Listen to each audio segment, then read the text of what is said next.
من الشيطان الرجيم.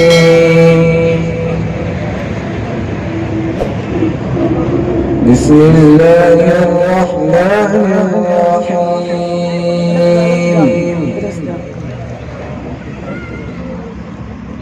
وإذ قال إبراهيم رب اجعل هذا البلد آمنا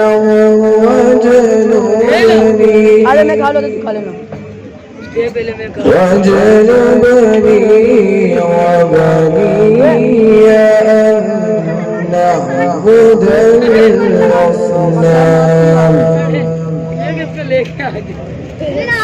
رب إنهن أضللن كثيرا من الناس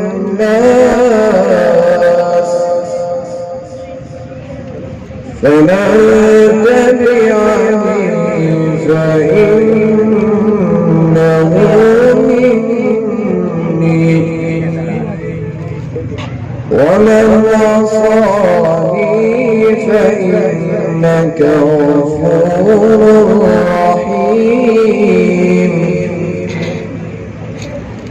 ربنا إني أسكنت من ذريتي بواد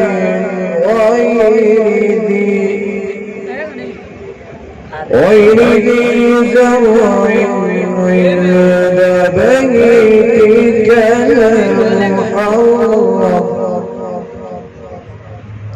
ربنا ليقيموا الصلاة فاجعل أفئدة من الناس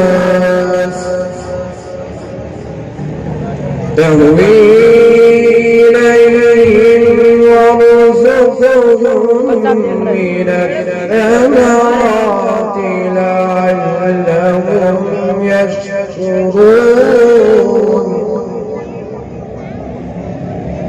ربنا إنك تعلم ما نخفي وما نعلن وما يخفى على الله من شيء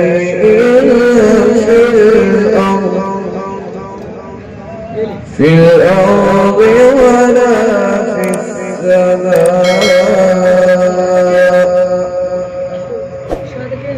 الحمد لله الذي وهب لي على الكبر إسماعيل.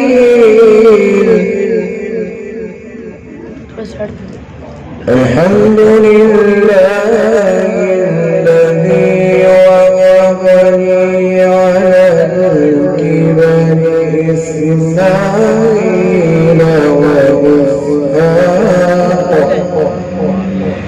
إن ربي لسميع الدعاء. رب اجعلني مقيم الصلاة ومن ذريتي ربنا وتقبل دعاء.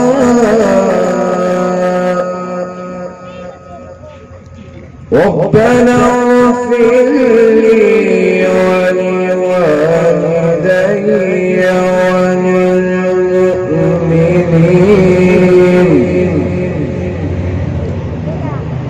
ربنا اغفر لي ولوالدي